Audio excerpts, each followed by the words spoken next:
सावधान श्रावस्ती, क्योंकि आपकी बेटियां अब घर से निकलते हुए डर रही हैं। और डर इसलिए नहीं कि अपराधी बेखौफ है, बल्कि इसलिए कि पुलिस सो रही है। 10 दिन, 240 घंटे और हजारों मिन्नतें, लेकिन श्रावस्ती पुलिस के कान पर जू तक नहीं रेंग रही। 2 अलग अलग थाने, 2 घर के चिराग बुझने की कगार पर है, लेकिन खाकी है कि सिर्फ आश्वासन की घुट्टी पिला रही है। क्या श्रावस्ती की पुलिस ने अपराधियों के आगे सरेंडर कर दिया है?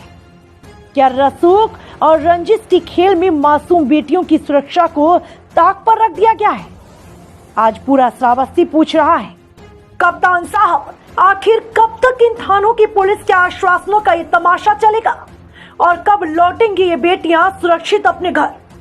पहली तस्वीर सोनवा थाना क्षेत्र के ग्राम सतरही की है, जहां 13 साल की एक दलित मासूम को गांव के ही नदीम और समीर उठा ले गए।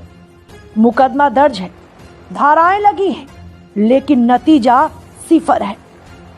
हैरानी की बात देखिए, आरोपी की सगी मां चिल्ला चिल्ला कर कह रही है कि उसका बेटा गुनाहगार है, उसे सजा दो, लेकिन पुलिस शायद किसी मुहूर्त का इंतजार कर रही है।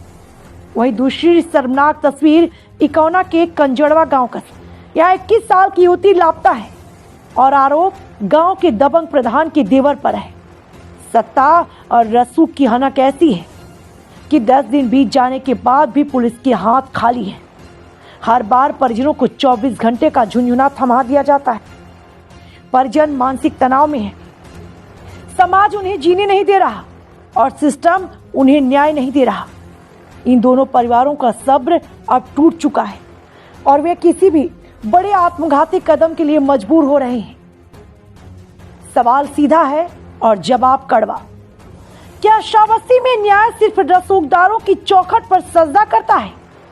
अगर इन बेटियों की जगह किसी रसूखदार की बेटी होती तो क्या तब भी पुलिस 10 दिन तक हाथ पर हाथ धरे बैठी रहती? याद रखिए, ये सिर्फ 2 युवतियों की बरामदगी का मामला नहीं है, यह पुलिस के इकबाल की साख का सवाल है। अगर जल्द ही इन बेटियों की घर वापसी नहीं हुई तो गुस्सा सड़कों पर होगा और जवाबदेही पुलिस प्रशासन की होगी। जागिए साहब, इससे पहले कि बहुत देर हो जाए और किसी बेबस पिता का सब्र सिस्टम की बलि चढ़ जाए।